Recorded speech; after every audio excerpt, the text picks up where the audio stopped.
Well, hello everyone. I'm here today with our special guest, Yvonne Ortega, who's also become a good friend of mine over the years. We've known each other. And today's show all about stepping forward into fulfilling your ideal life, but really stepping forward into who you were created to be and designed to be, and looking at some of the ways that we get stuck in that. So, Yvonne, welcome to today's show. Thank you for having me, Lisa. You're welcome. So I wanted to give a backdrop here for our listeners as to who you are, where you've come from, and a little bit about what you've been up to in the last few years. So I know you've written 4 books, and I understand you're working on your 5th right now. Can you give for the purpose of our listeners right now a little bit of background as to how you got started writing and the nature of the topic that you write on? Back in December of 2000, I felt a lump on my left breast. And I knew when I went to the doctor that tumor was malignant. And in January, I did receive a diagnosis of breast cancer. And I began journaling strictly out of absolute fright. I was so scared I would die. I had 2 cousins who had died of breast cancer, and my family had me for the next one. That did not happen. But in that process, I was writing. I journaled every single day. And when I went into the hospital after my 2nd treatment, when I decided I was doing so well, I didn't need those Neupogen shots. No medical training, no medical experience of any kind, but I decided, and I paid dearly for it. Oh, okay. But I asked for paper and pencil. I said, if you're going to keep me, at least let me write. And I wrote every day, sometimes 3 or 4 times a day. I read what I wrote to the nurse. She loved what I had and said, I'm going to let you get out of bed, come to the computer and type these so that I can print copies for everyone on the oncology floor. Now, I had not been allowed out of my room for almost a week. Wow. So I didn't care who she was going to give the copies to. All I knew was I could get out. Yeah. I had to wear the mask.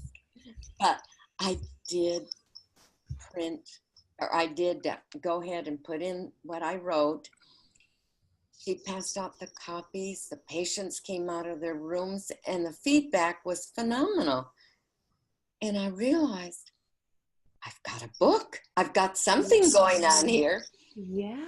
And that was my first book, and it went into a 2nd printing. It went into Portuguese.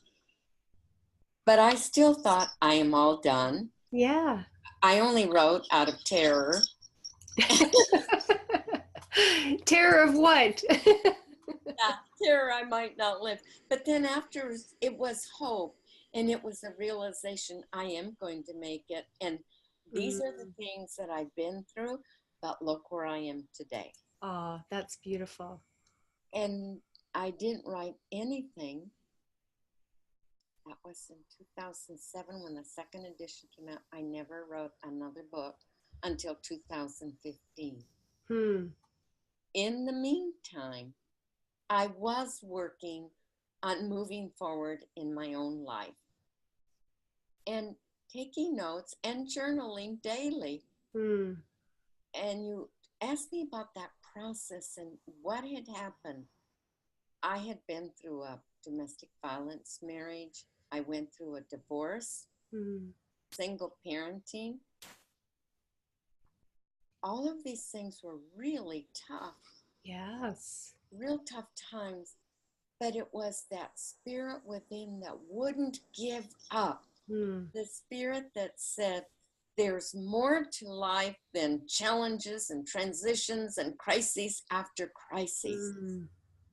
I love it. You know, I love that because so often when we go through difficult times, it can be our reason why we can't do something.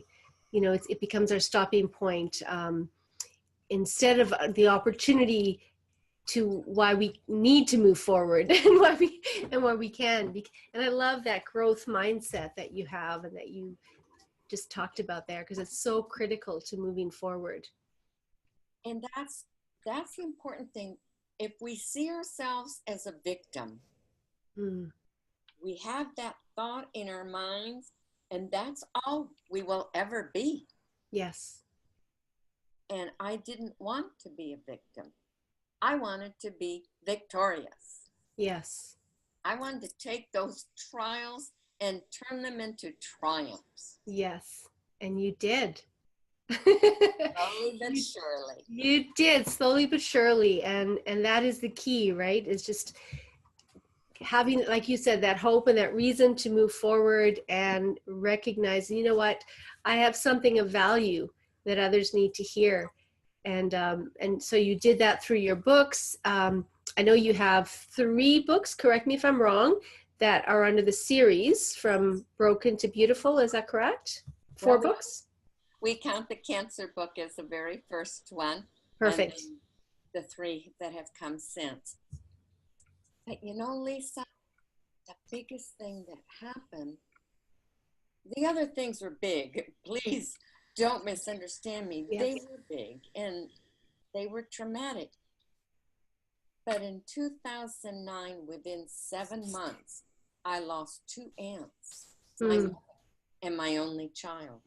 Oh, wow. That was a year that could have killed you, right? It could have.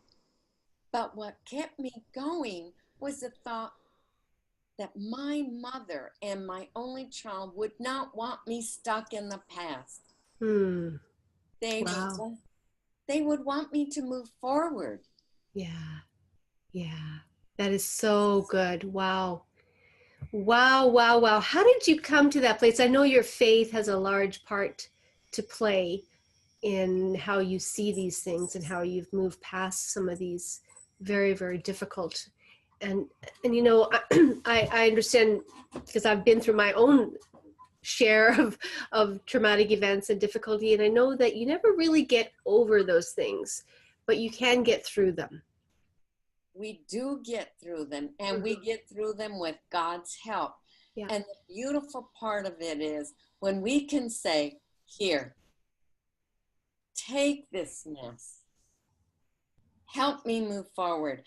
I have no idea what you want me to do, but I want to live with purpose.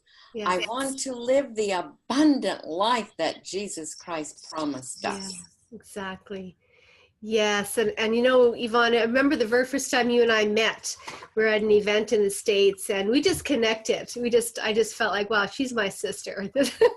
I just loved you, and I'm so glad we stayed connected. And I want to shift a little bit now, because I know that since, I mean, you've been on a journey like you just described in terms of writing, but then you moved also simultaneously into speaking.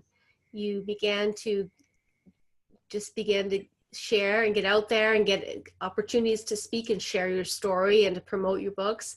And for the listeners, because I find as well that sometimes people do this, whether they're blogging or even writing, it can be easy to do that. But once you actually have to get in front of people and become visible, it can become scarier, because, especially if you're sharing vulnerable things, right? So were there any ways that you felt stuck as you realized, okay, I need to start speaking? What were some things that you found that you needed to improve upon, or some things that maybe were holding you back from doing that in the beginning stages? I started out as a speaker first, and then I wrote that first book. Oh, okay. But what I realized is that I needed to have a way of speaking to an audience that it would be all about them and what's in it for them. And not just my story, but how does my story apply to them? How can it help them? And that's when I decided that I needed to be involved with a very good speaking coach.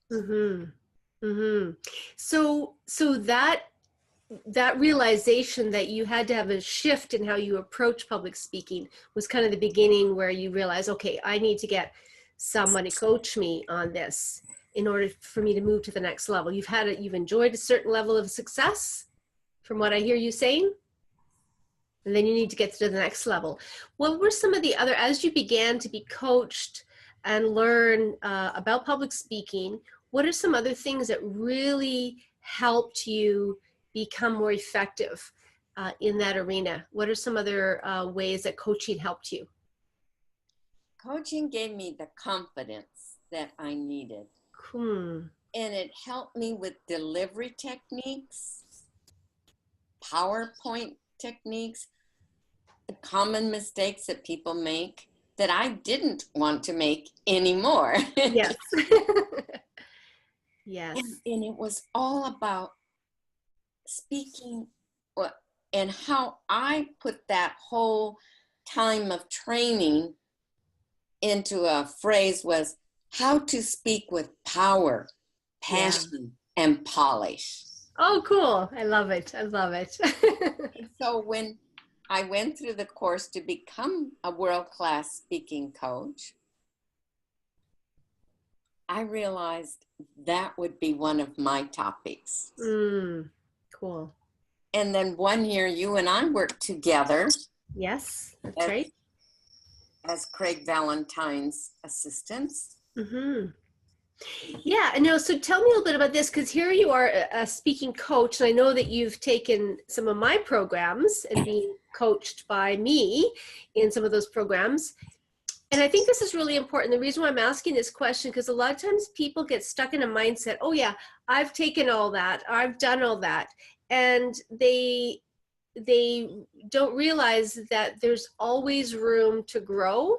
You and I know, from public speaking that sometimes people say, well, all you need is practice, practice, practice. But as you and I have learned, that if you're practicing the wrong things, then practice, practice, practice is not going to be your solution, right? Absolutely. And I'm glad you brought that up. In every aspect of whatever it is we're doing, we always need to keep learning. And I'm not sure who said this, but if we keep on doing the same things we've always done, we'll get the same results. I don't want the same results. I want better results. Yes. And what has it done for you, Yvonne? Because I you inspire me so much because of, really, seriously, you've been through a lot, your story, your life, and yet, just as you've described it, you just keep moving forward. But not only keep moving forward, you are just a go-getter. You just get yourself out there. You're not afraid to go into situations and connect with people. And you've really done the work to get connected to different groups of like-minded women, like-minded people that are going to help you keep moving forward. Is that right? That's what I observe. Yes. And one of the ways that I do that is that each year I pick a writers' conference to attend. So that's on the calendar. Like a different conference every year? Yes. Cool. And also I attend one speaker training conference every year. Fantastic. Fantastic. Now, I have repeated some conferences, writing conferences and speaking conferences, because they are phenomenal. Yes, you can always pick up more. There's always more. They have different staff, they have different topics, different training.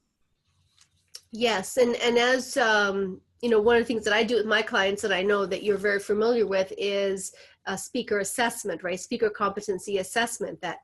And a lot of times and the reason why is we do that is because of the fact that there's different competencies we can work on, but we don't want to work on them all at once. But we want to pick, one or two. What are the one or two competencies or skills that I need to improve on over the next 3 to 6 months? And then begin to focus your training or coaching, get coached on it, or learning to really begin to implement whatever you're learning into improving that area. Then maybe the next year you're going to work on something else. And so there's this cyclical evolving way of working in terms of improving our public speaking, and writing is the same thing, right? In terms of there's always writing or marketing or promoting yourself. And that's the beautiful thing about public speaking, especially in today's world where there's so many ways we can speak, whether it be right here, online, in front of people, and there's so much available to people in terms of information that we can't just be people who give information, right? Absolutely. We have to keep learning. We can't give what we don't have. That's right. Yeah. And we can't model what we're not doing. That's right. Yeah. That's right. And my tagline is moving from broken to beautiful. Well, I'm not going to stop along the way and say, I think I'll just take a break. Yes. No, you are not one to take a break. I mean, you do. You take a break when you need to take a break, but you have a very forward-thinking view of things in mind. And you know that you're put on this earth with a purpose and a unique value that you're meant to bring to the world. And you do it beautifully, Yvonne. You really do. Thank you. And you do too. And that's why I just love working with you or any type of contact with you. Thank you. I'm a forward-thinking person. And that's what I want to teach women. Yes. I work basically with women to empower them to be and do all God meant them to be. Yes. And do. Exactly. Yeah. And whether it be your book or getting your message out there, how has public speaking helped you advance forward differently than if you had not done so much public speaking? Had I not had all that training and continue to get training, I wouldn't be confident on a Zoom interview. I wouldn't be confident doing a Skype interview in my hotel room, which I've also done. And I wouldn't accept the TV interview. That's right. That's right. You were on 100 Huntley Street, Canadian television. Right. And Full Circle when they had that. And Full Circle, yes. It's cool. And so that gave you the ability to just get yourself known, or both the confidence and the visibility? Yes. Perfect. And another thing, people who do podcasts have invited me. Yes. And those who do blog talk radio, and those are all different things. Yes. And I say yes. I never refuse any of them. That's good. That's good. So tell us a little bit about how people can get access to your books. Tell us what the name of the book that was just released and how they can get it. The book that was recently released is Moving from Broken to Beautiful Through Grief. And what I want to say about that book is not just for those who have lost a loved one through death. It could be the loss of dreams. That's great. Through divorce. Yes. The breakup of a long relationship. It can also be a major move across country or to another country where a person loses her support network. Yeah, so true. It's all different. And that's so good. Yeah. It could be someone who's lost a job or faced a deep cut and pay. These are all times of grief. You know, that's so good that you mentioned that, because we can get stuck in that view that grief is loss of a loved one or a death of some sort, but we don't, and often we minimize the impact that some of those other areas of loss can have on our life. And if we don't take time to honor that process of grieving. Absolutely. Yeah. And now I'll answer the second part of that question, and that is, where can they get that book and the others? They can go online to the online bookstores. They can go to their local bookstore, and ask for it. And if they want a simple, easy way, they can go to my website, YvonneOrtega.com. Go to the writing page. The books are listed there. The ebooks are listed, and they can click on the links, and those links will take them to an online bookstore. Perfect. Thank you so much, Yvonne. Such a joy to connect with you again. And I just love who you are and all that you represent and do. And thank you for being a light shining through this world, bringing hope and inspiration and real life wherever you go. Thank you so much for having me. You're welcome.